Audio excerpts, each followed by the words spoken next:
Welcome back to the States. It's now time for America's Talking with headlines from across the country that you can find in the description below or in your inbox with the Center Square newsletter free at thecentersquare.com. Argent LNG announced it's received authorization from the U.S. Department of Energy to export up to 25 million metric tons of liquid natural gas annually, about 3.5 billion cubic feet per day, to countries that have free trade agreements with the United States. The Center Square energy industry reporter Alton Wallace reports DOE Order 5447 allows Argent to export LNG from its proposed shipping terminal about 70 miles southwest of New Orleans, where the company expects to begin operations in the first quarter of 2030. Now, if approved, Argent would become the only owner and operator of an LNG export terminal with a corporate headquarters in Louisiana.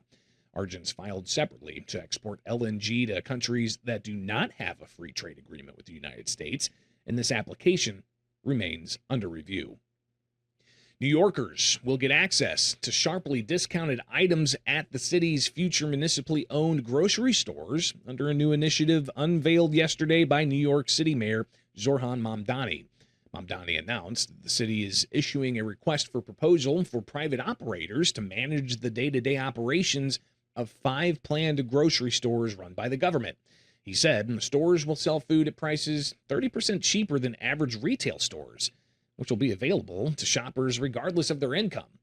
The Center Square contributor Chris Wade reports the discounts are tied to the estimated increase in food prices over the past 7 years, which Mamdani said have risen as wages have remained largely flat.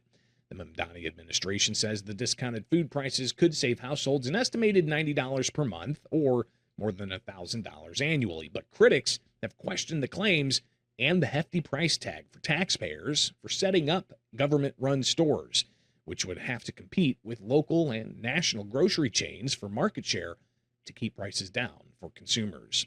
Speaking of taxpayer subsidies, nearly $750 million from taxpayers helped lure Ukraine-headquartered Skyton Inc. to North Carolina for its flagship manufacturing operation in America.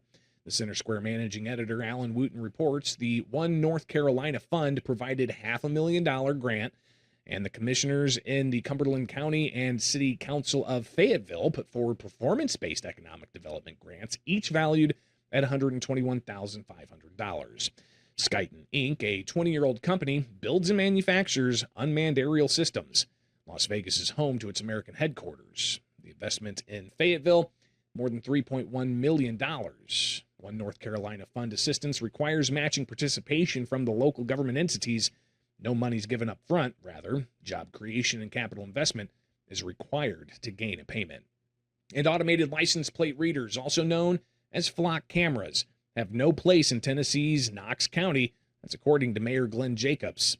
Center Square Associate Editor Kim Jarrett reports Jacobs and Knox County Commissioner Adam Thompson said in a joint statement that they have concerns about the devices.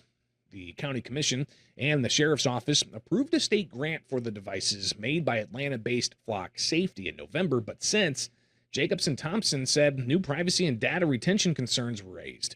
Jacobs and Thompson are asking the Tennessee General Assembly and the U.S. Congress to consider actions regarding the cameras.